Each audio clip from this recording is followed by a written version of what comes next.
Let's learn how you can install the Dopamine Jailbreak on iPhone. It can be used to do a rootless jailbreak. Firstly, launch Safari on iPhone and you're gonna reach to this website here, jailbreaks.app. Once you're inside this website, you'll find the popular apps section. If you don't see the Dopamine here, switch to Apps tab, expand the jailbreaks utilities, and you'll get the Dopamine here. Now tap on Dopamine and tap on Get button.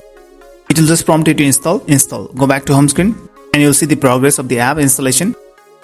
And it's just installed like that. In some cases, the Dopamine might fail to install. It happens if the Dopamine is revoked, and you're gonna have to wait like 1 or 2 days and then come back to this website and try installing once again, and it will be installed. Once you get the Dopamine on home screen, if you try to launch, it doesn't launch here. We're gonna have to trust the enterprise developer in the settings. Go to settings of iPhone. Inside the settings, go to general, scroll down, reach to VPN, DNS and device management, and you'll see the enterprise app section in the bottom. Tap here and you're gonna trust this.